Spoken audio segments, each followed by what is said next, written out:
Another developing story. Police in Finland say there's been a shooting at a school outside the capital, Helsinki. Police have detained a suspect, also a minor. Now, a press conference is taking place at the moment. We can show you those live pictures there. The police have been briefing the media on what has gone on. They have said in the last few minutes that there has been one fatality and they are calling it a tragic day. Well, let's get more on this. Sofia Batista, my colleague, is in the newsroom. So, Sofia, we know that one person has died. What more do we know about this incident?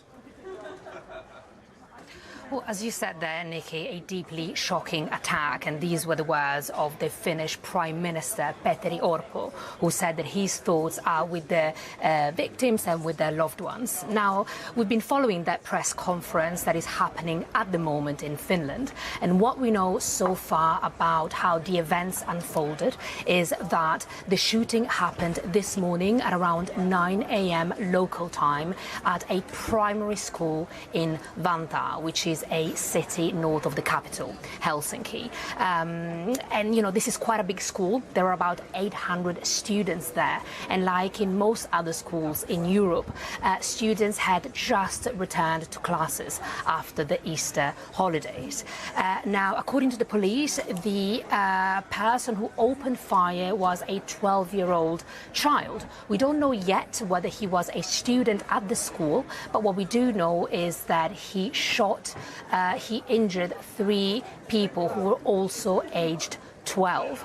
He then ran off. The police who attended to the incident 9 minutes after it happened, the police chased after him, caught him. They took a firearm away from him and detained him. Now, the police are saying that at the moment there are no other suspects. But unfortunately, as you just said a little earlier there, Nikki, the 3 people who were injured were taken to hospital and one of them has now been confirmed dead. OK, Sofia Batista in the newsroom, thank you very much. And as Sofia was speaking, you saw the press conference going on. Finnish police saying that the 2 other people that were taken to hospital were seriously injured. We will keep an eye across that and bring you any developments out of Finland. Around the world and across the UK, this is BBC News. Recovery crews in Baltimore are working to open new channels around the wreckage of the collapsed bridge. A tugboat pushing a fuel barge yesterday was the first vessel to move through the temporary pathway in the Patapsco River. More deeper channels are expected to open in the coming days, but officials caution bridge cleanup will be a long and drawn-out process. CBS News Baltimore investigative reporter Mike Helgren is near the wreckage site in Dundalk, Maryland. Mike, so great to have you. Thanks for joining us. So what details can you tell us about this alternate channel that opened yesterday and the others that are expected to open imminently? Lilia, they hope to open 3 channels. The first channel that opened yesterday morning is only 11 feet deep, and there are several ramps that remain intact that led up to what was the key bridge. The channel that opened goes underneath one of those ramps, and the first vessel, a tugboat pushing a barge that was carrying jet fuel to Dover Air Force Base, went through around 3 o'clock yesterday. That channel is 264 feet wide. The governor said yesterday they hope to open a second channel in the coming days. He's expected to speak at 3 o'clock. We may get more information from him then. That second channel is expected to be 15 feet deep. The third channel is going to take more time to open. That's supposed to be 20 to 25 feet deep and relieve some of the pressure on the vessels that are currently trapped at the Port of Baltimore. And I know that the U.S. Navy has been releasing sonar images capturing what the wreckage looks like underwater. What are we seeing? What's that revealing? So, Lily, it shows the Dolly, the cargo ship, resting on the floor of the Patapsco River. It also shows how difficult conditions are for divers right now. The Coast Guard described it as driving through a snowstorm with your high beam headlights on. You just can't see much because of all the debris and mud that is in the water. So they have to have people above the water that are watching these sonar images, and they are guiding these divers verbally as they map out what's on the river floor. And and they have to do that so that they can see where everything is so that it's safe to remove certain pieces of the debris, and then they can open up more channels and continue with the salvage and recovery efforts. God, what a remarkable collaboration. So how has Baltimore changed over this last week? I mean, there are some tangible impacts. Those people who work at the port, the longshoremen, their livelihoods are on the line. There's also traffic impacts. Some 30,000 cars used to go over the Key Bridge. They're now rerouted through several tunnels that go under the inner harbor. But there are also the emotional impacts. I mean, I've been reporting in Baltimore for 2 decades. It's a shock to all of us that this bridge is no longer here. For some communities, the bridge was in their backyard. It was part of their lives. And there's just this gaping hole right now. But there's also a sense that we're gonna recover. We're coming back stronger than ever. It's just going to take a lot of time, Lilia. Absolutely tragic, especially the loss of life of those workers. Mike Helgren, thank you so much. Things are off and running on Wall Street today. Let's take a quick look at Tuesday trading. And they're off to a slow start. The Dow is off almost 1.2% or almost 500 points. Wow. It's a rocky start to the second quarter, really continues. Hopes of the Dow Jones heading to the 40,000 mark are fading. The Dow is closer to 39,000 than it is 40,000. The Nasdaq is off too, about 1.3%. The S&P off as well, almost a full percentage point. CNN's Matt Egan keeping a close eye on the index in New York. So, Matt, I would ask you, when are we going to see 40K? But I think that's an impossible question. Talk to us about what's happening in the markets today and the Tesla as well. Well, Rahel, to your point, it does look like we're going to see 39,000 for the Dow before 40,000, which is amazing because just last week we were so close to hitting that 40,000 milestone for the first time ever. But markets are off to a rough start to the new month, to the new quarter. A lot of it goes back to concerns about the Fed, right? There are sort of growing doubts seeping into the market about whether or not the Fed is really going to be able to start cutting interest rates in June, whether or not they'll really still be able to do 3 interest rate cuts this year. So you see the Dow down 1.2%, about 470 points. But we should note that this market has been historically strong, right? I mean, not just near record highs, but sell-offs have been pretty rare. In fact, the S&P 500's maximum loss so far this year on a year-to-date basis has been less than 2%.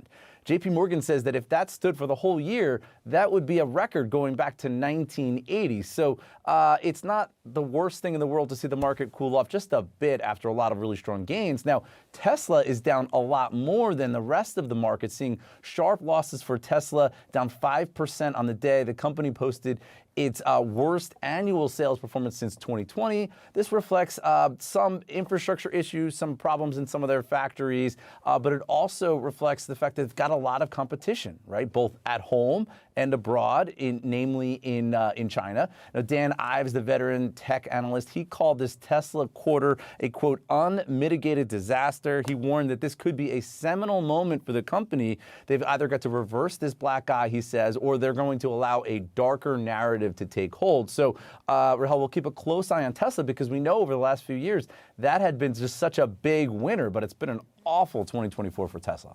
Yeah, that's a pretty stark warning from Dan Ives there. Matt, what's going on with Truth Social today? Well, Rahel, it's funny. With this stock, I mean, you really can't look away because if you do, you're going to miss a major move either to the upside or downside, right? Yesterday, this stock was down almost by 25%, right? It lost just a ton of value. Bouncing back today, though, up 8% on the day. There's no real news out there that I've seen that can explain this move today. Yesterday, though, we do know that the company lost a lot of value because they explained their 2023 results, right? They lost $58 million. They have very little revenue, just over $4 million in revenue. And so this does underscore why some experts are warning that this company is overvalued, right? That it is looks more and more like a meme stock. So, Rahel, I think that we should expect more turbulence from Truth Social and Trump media ahead because this stock just keeps going up and down dramatically each day. Joining me now, host of Takedown with Chris Hansen, Chris Hansen. So now we have 2 people come out saying that he was talking to the feds. Do you think that's true? Whether it's true or not, and he might have been cooperative in some way, shape, or form, you don't get away with human trafficking unless you give up John Gotti or something like that, and that's not what happened here. I can tell you, Jesse, that this investigation's been going on for a long time, very closely held by HSI, so much so that even some of the agents on the raid a week ago today didn't know whose house they were raiding until they got there. That's how closely held this investigation. Wow, because there could have been a tip. Absolutely. And there are allegations that he was paying law enforcement through his chief of security, which also happened to be Michael Jackson's chief of security. I don't know if I buy into that. You know, people in Diddy's situation like to have those involved in law enforcement close to them. But that doesn't mean they're taking payoffs. That doesn't mean they're doing big favors. They like that closeness. It's just like how Diddy was able to court Diageo or Estee Lauder. He was very successful in doing that, and that made him a lot of money and gave him credibility outside the hip-hop rap world. And that's what he was trying to do here, a lot like what Epstein did with very powerful political and business figures. And if you look at this report in the New York Post, you see it's a constellation of billionaires he's involved with. Very similar to what Epstein was doing. And, you know, these guys get drunk with power, allegedly. You know, Diddy has said that these allegations are false, but they get drunk with power, and all of a sudden they lose their balance and what's right and what's wrong. And they're insulated, and they've got everybody telling them they're great.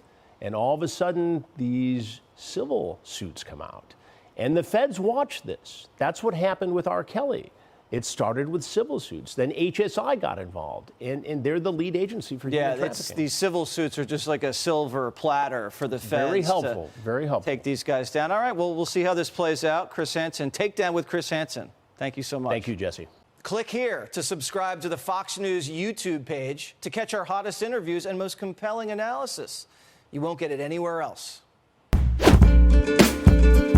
All right, well, the White House says President Biden's phone call with Chinese President Xi Jinping has concluded. Now we're learning more details about that discussion. Peter Ducey, live at the White House with more details on the call. Peter. Kaylee, even though President Biden and leader Xi have known each other for decades, they really don't talk that much. This is the first time the leaders of these two superpowers have spoken to each other since November when they met in California. The White House has given us a little bit of a readout. The word fentanyl is missing, but it does say that they talked about ways to advance counter-narcotics cooperation. It also says that they talked about military-to-military communication. That would be a reference to the U.S. wanting to operate in the South China Sea and not get interfered with by Chinese vessels that have been aggressive as they reportedly weigh a move on Taiwan. Something big in here. It says that the two of these guys talked about AI-related risks. That is huge because a lot of the AI development is being done privately. There are no guardrails really in place by countries like the U.S. and China to try to keep industries and try to keep civilians safe. President Biden, the White House side is saying that President Biden told Xi he is concerned about China supporting Russia's defense industrial base. That means that he does not want China helping Russia in Ukraine. Some heavy topics, but the White House is saying it was a candid and constructive chat today. Back to you. Peter Ducey, thank you. Keep us updated. Hey, everyone. I'm Emily Campagno. Catch me and my co-hosts Harris Faulkner and Kaylee McEnany on Outnumbered every weekday at 12 p.m. Eastern, or set your DVR. Also, don't forget to subscribe to the Fox News YouTube page for daily highlights.